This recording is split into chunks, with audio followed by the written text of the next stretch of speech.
Today, I'm going to share the most in-depth cost breakdown for building a house. One of the most frequent questions I get is, how much does it cost to build a house? This isn't an easy question because there are so many variables like the location, the type of home site, the materials you're planning to use, how much you plan to do on your own, and your upgrades to name a few. That's why I'm sharing the 7 stages of construction followed by the 36 subcategories. Now, I'm sure most of you already know this, but taking on a project of this magnitude can overwhelm even the most organized individuals. So when you're done watching this video, you should either have the confidence to build a house on your own or the understanding that maybe you should let someone else do it.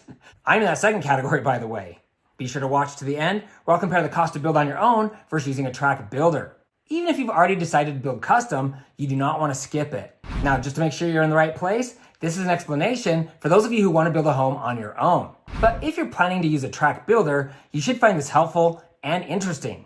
Okay, let's get down to the nitty-gritty. So, how much does it actually cost to build a home? Fast Company released an interesting article. I'll share the pie chart in just a moment. The National Association of Home Builders, aka the NAHB, recently provided the national average for itemized costs in each stage of construction for a single-family home. This article includes the cost of construction, the finished lot, financing, overhead and general expenses, marketing, sales commission, and profit. Construction cost for the average home in the survey was right around $392,000.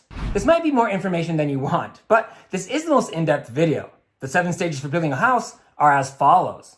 Step number 1, pre-construction. Step number 2, excavation and foundation. Step number 3, framing. Step number 4, exterior finishes.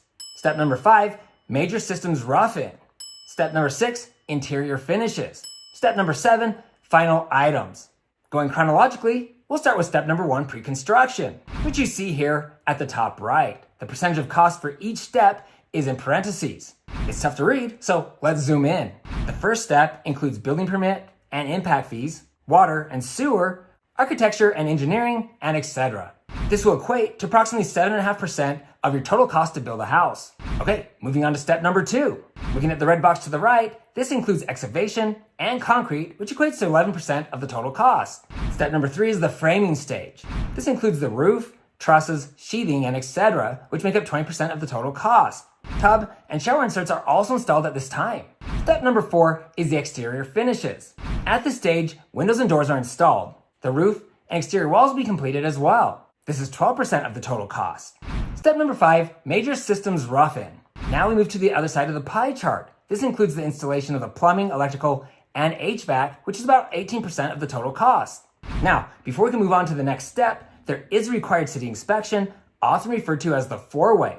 The city will look the home over and give you a list of corrections. Once they've confirmed everything meets code, they'll sign off and you can continue.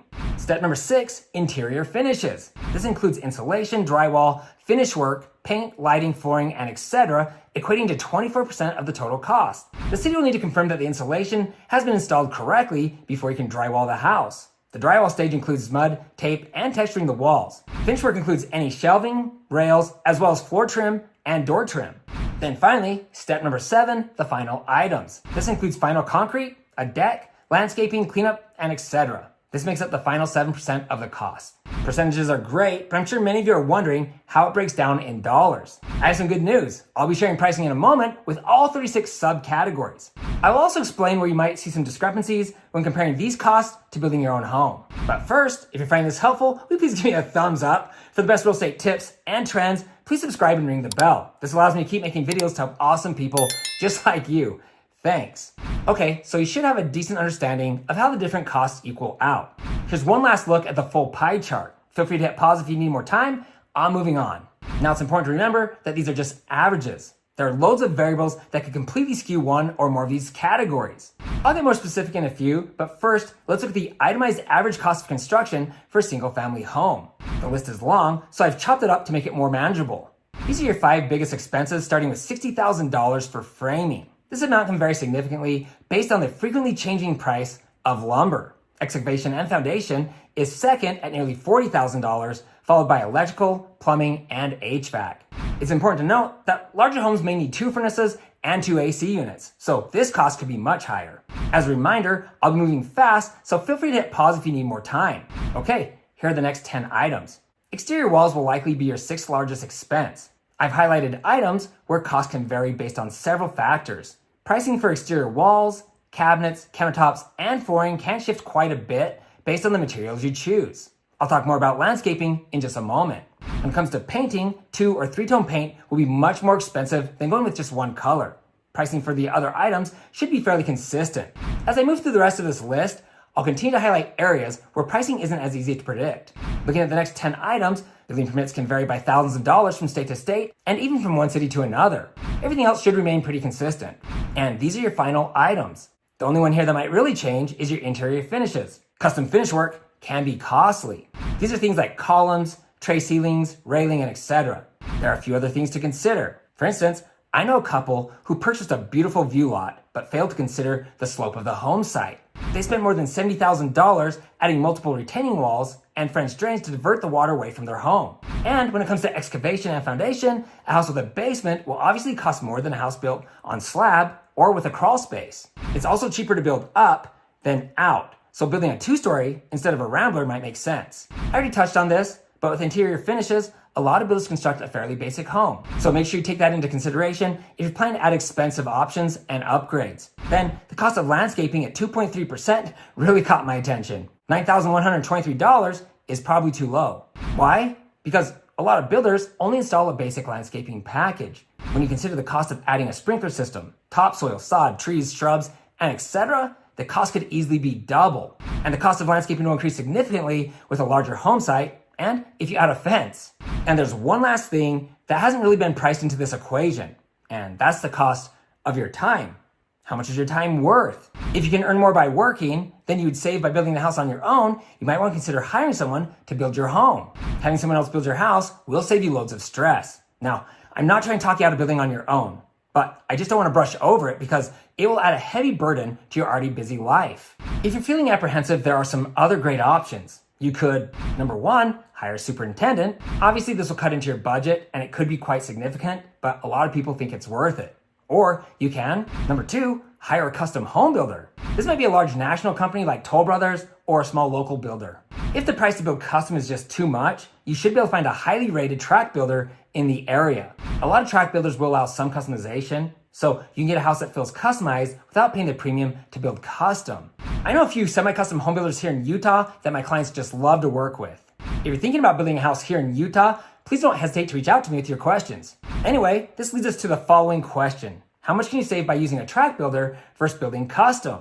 It's difficult to estimate because, as I stated earlier, there are just so many factors that can significantly impact the cost. It is safe to say that you'll save 10 to 30% by building with a tract builder. But I would estimate in most cases, your savings would be closer to 15 to 20%. Why is it so much cheaper to build with a tract builder? Number 1, cheaper home site. If you need to purchase a plot of land, it's hard to beat the price that a tract builder will give you. They usually get better pricing for purchasing multiple lots from a developer, or they'll purchase a large tract of lands and develop the home sites themselves for a fraction of the cost. Number 2, lower material cost. Large builders can get better pricing on construction materials, appliances, and etc. because they're buying in bulk. Number 3, cheaper labor. Many of the trades are willing to work for less, knowing that they'll have consistent work. Builders may also bring workers from other areas who are willing to do the job for a lower cost, but this could equate to lower quality. Number 4, fewer options. By building the same floor plans over and over again, and by allowing little to no customization, tract builders can construct a home faster and with less waste. These savings can be passed on to the buyers. Number 5, discounts and incentives. Often, especially in a competitive market, builders will offer some incredible deals. They may offer free upgrades or a discount at the design center. And with the higher mortgage rates that we're seeing today, a lot of builders are willing to pay some or all of your closing costs or for a rate buy down. I've seen builders offering some pretty enticing mortgage rates. This could save you tens of thousands of dollars over the life of your loan. Number 6, price guarantees. A lot of builders will also give you a guaranteed price lock. So if the cost to build suddenly skyrockets like it did a few years ago, you'll have nothing to worry about. These are just a few reasons why it's tough for custom builders to compete with tract builders. Hopefully, I've provided some valuable information to help you make the best decision for you and your loved ones. If you'd like to gain a better understanding of how a house is built, you might want to watch the most in-depth new home construction video ever created. Grab a drink and some popcorn because that video is almost an hour long, but it will be worth it. If you decide to use a tract builder, you should probably watch How to Find the Best Home Builder. Look for the link to all my recommended videos in the description below. If you're looking to buy, sell, build a home, or invest in Utah real estate, I get contacted all the time. Please feel free to call or text me with your questions. I'd love to meet you, and I'm honored to serve you. For everyone else, please feel free to share your thoughts in the comment section below. If you have a friend or a family member looking to build a house, you can easily text this video to them. And please, don't forget to hit the subscribe button below and ring the bell to be notified each time I post new videos. Also, you can find me on Instagram at Ty, the Real Estate Guy. If you found this information helpful, please give me a thumbs up. Thanks for watching, and don't forget to ring that little bell below. It'll make you feel good.